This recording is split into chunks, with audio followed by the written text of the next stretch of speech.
ಎಲ್ಲಾರು guardian bell ತಗೊಂಡ್ ಅಡ್ಡಾಡೋದು ನೋಡಿ ನಮ್ಮ ತಲೆ ಆಪಾಗಿ ನಾವು ಇವತ್ತು ಗುಡಿಯಾಗಿನ ಗಂಟಿನ ಬಿಚ್ಚಿಬಿಟ್ಟಿದ್ದು ಅದ್ರ ಇದ್ದಿದ್ ನೋಡಿ ನಾವು ಶಾಕ್ ಆಗಿಬಿಟ್ಟು ಇವತ್ತು ಈ ಸಕ್ರಿ ಅಂತ ಸಂಜೆಗಡೆ ಹೂವಿನ ಅಂತ ಹುಡುಗಿಗೆ ಲೆಟರ್ ಕೊಡಾಕ್ ಕೊಟ್ಟಿನಿ. ಆದ್ರೆ ಈ ಪೇಜ್ನಾಗ ಯಾರೋ ಮೊದ್ಲ ತಮ್ಮ ಜೆರಾಕ್ಸ್ ಗೀಚ್ ಬಿಟ್ಟಿರು.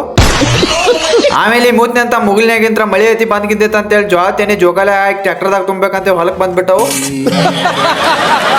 ಬರೀ ಮಾತ್ನ್ಯಾಗ ಬಾಕೆಟ್ ಮುಂದ್ ಬಂದ್ಬಿಟ್ಟನ ಈ ಬ್ಲಾಗ್ನಾಗ. ಅದಕ್ಕೆ ಹಿಂದೆ ಏನೇನಾಗೈತೆ ಅಂತ ಒಂದ್ ಸ್ವಲ್ಪ ನೋಡ್ಕೊಂಡ್ ಬಂದ್ಬಿಡ್ರಿ. ಇವತ್ತು ಸಂಚಾನಕ ಖಾಲಿ ಸಂಜೆಗಡೆ ಹೊಲಕ್ ಹೋಗಕ್ ಒಂದ್ ಸ್ವಲ್ಪ ಬ್ಯಾಸರ ಆಗತ್ತಿತ್ತು. ಆದ್ರೆ ಬ್ಯಾಸರ ಪಡ್ಕೊಂಡ್ರ ಅಪ್ಪ ಬ್ಯಾಡ್ ಹೊಡ್ಸೋದ್ ಮಳಿ ಹರಿಸ್ತಾನ ಅಂತ ಗೊತ್ತಾಗಿ ಹೊಲ ಕಡೆ ಹೊಂಟ್ಬಿಟ್ಟನು.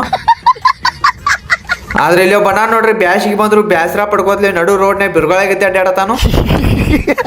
ಆಮೇಲೆ ಹೊಲಕ್ ಬರಂದ್ಲೆ ನಮ್ಮ ಮೆಮ್ಮಿಗೆ ಯಾರೋ ಬಿಸ್ಲಾಗ ನಿಂತ್ರ ಬೆಳಗ್ಗೆ ಹಾಕಾರ ಅಂತ ಹೇರಂತ. ಆದ್ರೆ ನಮ್ಮ ಮೆಮ್ಮಿ ಮೊದ್ಲಿನಕ್ಕಿಂತ ಕರ್ರಗೆ ಆಗಿಬಿಟ್ಟದ್ ನೋಡ್ರಿ. ಅದಕ್ಕೆ ಒಳಕ್ ಇಟ್ರಿ ವೈಟ್ ಹಾಕತ್ಲ ನೋಡ್ಬೇಕಂತ ಒಳಕ್ ಇಟ್ಬಿಟ್ಟು ಆಮೇಲಿಂದ ವೈಪ್ ಕೊಡು ವಾತಾವರಣದಾಗ ತಿಂಡಿಲ್ಲ ಜೋಳತೇನಿ ತುಂಬಾ ಸ್ಟಾರ್ಟ್ ಮಾಡಿದವ್ರು. 7 ಗಂಟೆ ಆದ್ಮೇಲೆ ಮುಗಿತದಲ್ಲ. ಇದಾಗಿತ್ತು ಇವತ್ತಿನ ಬ್ಲಾಗ್. ಈ ಬ್ಲಾಗ್ ನಿಮ್ಗೆ ಇಷ್ಟ ಆಗಿತ್ತು ಒಂದೊಂದು ಫಾಲೋ ಮಾಡ್ಕೊಂಡ್ರಿ. ಮತ್ತೆ ನೆಕ್ಸ್ಟ್ ಬ್ಲಾಗ್ ನೆಕ್ಸ್ಟ್ ಮಾತಾ ಟಾಟಾ ಬೈ ಬೈ ಶಿವ್.